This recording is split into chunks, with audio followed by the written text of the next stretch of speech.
पिछले क्लास में मैं आपको मैस्टिकेशन जो कि कहाँ से हो रहा था, माउथ से, ठीक है, फूड सैलिवा के साथ मिक्स कर रहा था, फिर पेरिस्टाल्सिस मूवमेंट से होता हुआ यानी फूड पाइप से गुजरता हुआ ये फूड किसको ज्वाइन कर रहा था, ये फूड पाइप किसको ज्वाइन कर रहा था, स्टोमक को। किसको ज्वाइन कर रहा था, स्टोमक। अब यदि स्टोमक को थोड़ा समझने की कोशिश करें तो स्टोमक में आप देखेंगे कि गैस्ट्रिक ग्लैंड के द्वारा गैस्ट्रिक जूस कंटेन किया जाता है, सिक्रीट किया जाता है। किसके द्वारा, गैस्ट्रिक ग्लैंड के द्वारा। क्या चीज सिक्रीट किया जाता है, गैस्ट्रिक जूस सिक्रीट किया जाता है। मेनली इसमें आप अगर देखिएगा कि गैस्ट्रिक ग्लैंड जो है ये different types of gastric juice contain करते हैं। गैस्ट्रिक जूस जैसे कि पेप्सिन, ठीक है। पेप्सिन का काम है कि जो भी फूड मटेरियल आ रहा है उस फूड मटेरियल पर एक्ट करना। तो ये पेप्सिन उस फूड मटेरियल पर तभी अपना असर दिखा पाएगा जब फूड का मीडियम क्या होगा, एसिडिक इन नेचर होगा। एक्चुअली में हम लोग एसिडिक खाते तो हैं नहीं, लेकिन जो हमारे स्टोमक में HCl प्रेजेंट है ये क्या करता है कि फूड को मीडियम एसिडिक प्रदान करता है। अर्थात फूड को एसिडिक बनाने का काम कौन करता है, HCl करता है। तब इस पर गैस्ट्रिक जूस पेप्सिन का असर दिखना शुरू होता है। कोई दिक्कत? जब ये अपना असर इस पर दिखाता है, इस काल में ये क्वेश्चन उठना चाहिए कि सर आप पढ़कर आ रहे हैं कि HCl is the hardest acid, बहुत हार्ड एसिड है। HCl हाइड्रोक्लोरिक एसिड इतना रिएक्टिव एसिड है, किसी भी चीज को जला सकता है। तो यहाँ पर प्रश्न ये उठता है कि सर फिर इसको जला क्यों नहीं देता है एसिड? इसमें तीसरा एलिमेंट जो प्रेजेंट है वो आप देख पा रहे हैं, म्यूकस। क्या है, म्यूकस। ये म्यूकस इसके बाउंड्री वॉल को पूरी तरह से घेर रखा है। अब इस थैली में क्या रखा हुआ है, एसिड। तो जब तक म्यूकस का लेयर है, म्यूकस का लेयर क्या करता है, प्रोटेक्ट करता है from the attack of the HCl। तो एसिड को, स्टोमक को प्रोटेक्शन कहां से मिलता है, म्यूकस।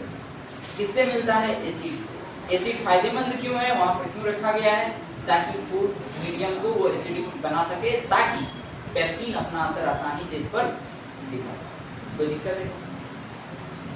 अब अगर थोड़ा और समझें, एनसीईआरटी पूछता है कि HCl का कोई और दूसरा काम आप बताइए। तो पिछले भी क्लास में हम बताएं, जब कभी भी आप खाना खाते हैं तो हो सकता है खाना तोड़कर लेने तक या बनने से आपके थाली में आने तक बहुत सारे डस्ट पार्टिकल्स उस पर आकर बैठ जाते हैं, बहुत सारे अनवांटेड पार्टिकल्स उस पर आकर बैठ जाते हैं। जैसे वो एसिड के पास पहुंचता है, एसिड उसको जलाकर खत्म कर देता है। ठीक है, कोई दिक्कत है? आगे बढ़े। अब स्टोमक का डायग्राम यदि आपको हम बताएं तो ये देखे होइएगा, ये जाकर आगे ज्वाइन करता है स्मॉल इंटेस्टाइन को इस तरह से। इसके ऊपर से आपको लार्ज इंटेस्टाइन दिख रहा था इस तरह से, याद आ रहा है कुछ? अपेंडिक्स था इधर, इधर एनएस था, बीच में स्मॉल इंटेस्टाइन। मैंने आपको बताया कि ये स्मॉल इंटेस्टाइन लेंथ में लार्ज इंटेस्टाइन से बड़े होते हैं।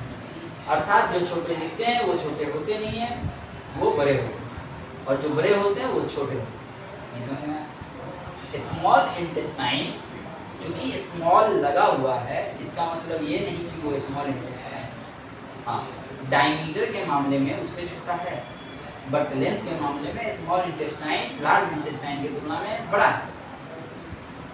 कोई दिक्कत? समझ में आया बात? इसलिए उसको कंबाइंड करके कैसे भी जबरदस्ती ठूस-ठास के उसमें पैक किया गया। ठीक है?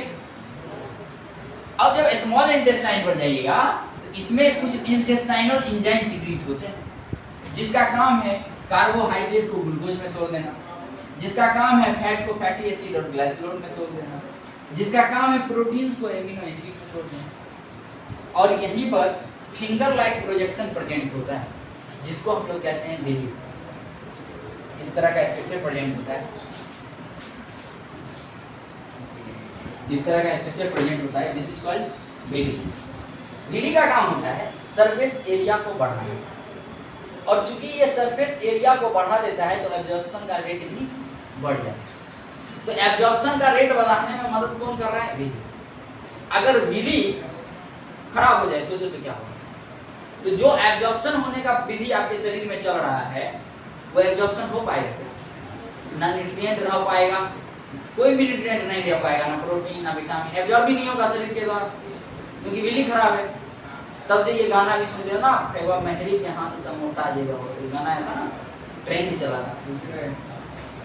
हाँ, शादी कर लो मोटा हो जाएगा, ऐसा कुछ नहीं, कुछ काम नहीं करेगा अगर बिल्ली खराब हो गया तो। समझ आ रहा बात? हम क्या कहने का कोशिश कर रहे हैं? मेरा कहने का मतलब है कि आपको अपने बॉडी का ध्यान आपको खुद रखना होगा, ठीक है?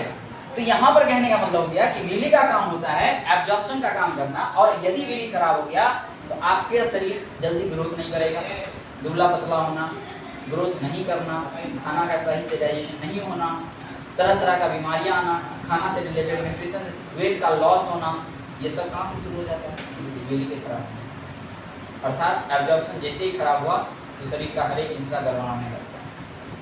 कोई दिक्कत है? तो बिल्ली कहाँ पाया जाता है? तो स्मॉल इंटेस्टाइन में पाया जाता है। इसका काम है सरफेस एरिया को इंक्रीज करना। कोई दिक्कत है? क्या बोलो हमसे बोलो कोई बात नहीं। चलो ठीक है, देखो यहाँ। अच्छा, कोई अगर आपसे पूछे इन प्रोडक्ट ऑफ प्रोटीन तो क्या बताइएगा? Amino acid. वो डायरेक्ट आपसे ये नहीं पूछेगा कि प्रोटीन किस चीज में टूटता है, हाँ, वो पूछेगा इन प्रोडक्ट ऑफ प्रोटीन क्या होता है, आप बताइएगा एमिनो एसिड होता है। इन product of fat, fatty acid, glycerol. तो दिक्कत है क्या? ग्लूकोज टूटकर किस में बदल जाता है? सॉरी, कार्बोहाइड्रेट टूटकर किस में बदल जाता है?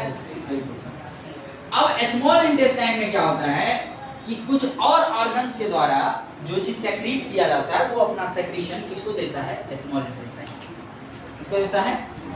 Small intestine. जैसे लीवर, याद होगा आपको, स्मॉल इंटेस्टाइन के पास मैंने यहाँ पर लीवर बनाया था इस तरह से, ठीक है? लीवर में कुछ सेक्रीशन है, वो सेक्रीशन लीवर के द्वारा किसको दिया जाएगा? Small intestine. यहीं पर मैंने बनाया था एक पेनक्रियाज इस तरह से, अगर याद हो आपको, ठीक है? ये पेनक्रियाज आप देखिए यहाँ पर दो लीवर और पेनक्रियाज जिसके बारे में भी हम लोग पढ़ रहे हैं। लीवर क्या करता है? बाइल जूस सेक्रीट करता है। क्या सेक्रीट करता है? Bile juice. जैसे आपने खाया तो खाने के बाद आपने डायरेक्ट फैट नहीं खाया, आपने फैट से रिलेटेड सब्सटेंस को खाया। आपने विटामिन नहीं खाया, आपने विटामिन से रिलेटेड सब्सटेंस को खाया। अब उसमें से बिल्ली का काम है एब्जॉर्प्शन करना, और लीवर के द्वारा जो बाइल जूस क्रिएट किया जा रहा है इसका काम है जो बड़ा बड़ा ग्लोब्यूल्स है, कौन? फैट का, उस फैट को इमल्सिफाइड करना। इमल्सिफाइड का मतलब होता है बड़े ग्लोब्यूल्स को तोड़कर छोटे ग्लोब्यूल्स में बदल देना। बाइल जूस का काम ये है, बड़े फैट ग्लोब्यूल्स को तोड़कर छोटे ग्लोब्यूल्स में कन्वर्ट करना। ये काम कौन करता है? बाइल जूस, ठीक है?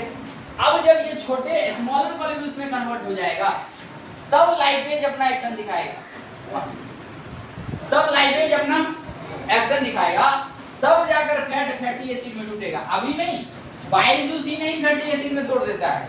कौन तोड़ता है? लाइपेज। जब पेनक्रियाज का सेक्रेशन पढ़ेंगे तो वहां हम लोग पढ़ेंगे।